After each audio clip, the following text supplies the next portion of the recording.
Anyways, this is the Chevy Colorado. It is a Z71 package. You'll see that the tires have been slightly upgraded. They're just a little bit bigger. I don't remember the exact size.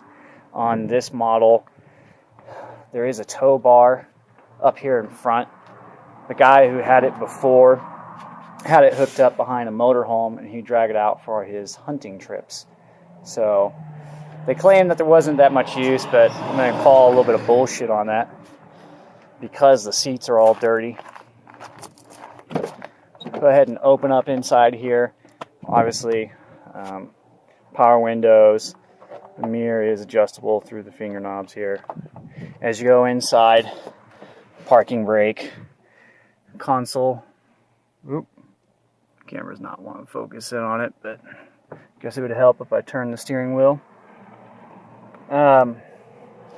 There is USB ports down here. I like to use those often. Also, there is a display with this. The previous owner had a camera hooked up into it, and which would be really great, but the only problem is he uninstalled the freaking camera. So, kind of shitty deal on that. OnStar is included in here. This is an extended cab.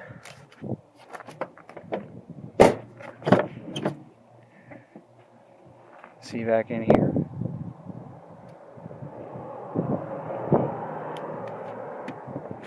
Not a whole lot of space. Once we open that up, just get the basics in there.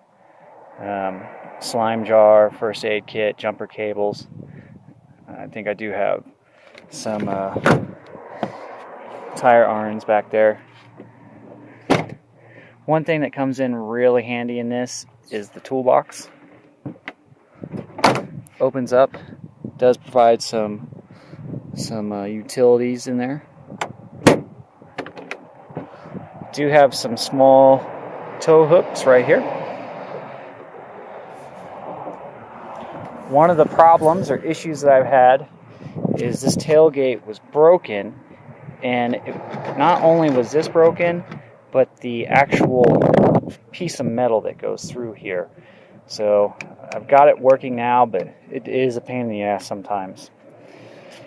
On these Colorados, go over here to this side. This is a really weird issue that I've been having. I replaced the hub wheel assembly inside here. When I did that, there's a sensor on the hub wheel. And what's going on with it is when I engage the 4x4, the ABS brakes will lock up in the back randomly. I've gone to the mechanic before, and he says that's just a problem with the aftermarket ones. They are very sensitive, and it's a known issue. So what I think I'm going to have to do is replace that ABS hub assembly, or the ABS sensor, I should say.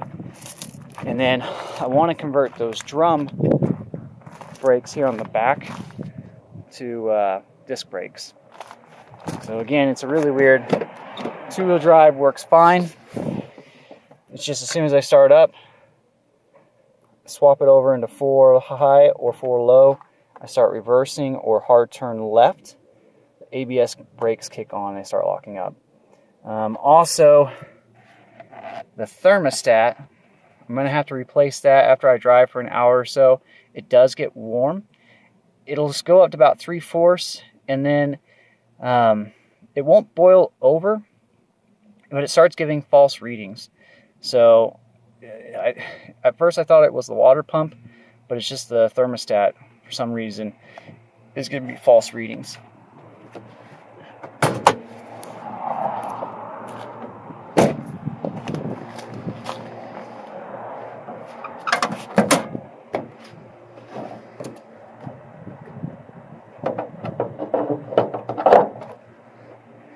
It's the engine. Pretty clean for the most part.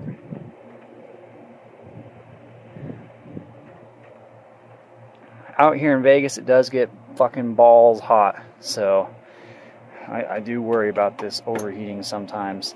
I have gone ahead and swapped out the air filter with a K and N. Something, I mean, everyone that lives out in the desert should know this, but going off-roading, this needs to be cleaned all the time. We're constantly taking quads in and out of the desert, and that thing gets really fucked up all the time.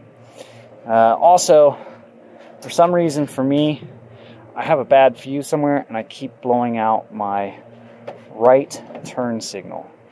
So it happens about once every few months when it rains. So I'm not sure where the line is bad or what, but I definitely keep blowing out fuse of the lights. So again, I'm gonna back out here. 2006 Chevy Colorado, does work very well, 4-wheel drive, taken out to the Grand Canyon a couple times. Does need to be lifted.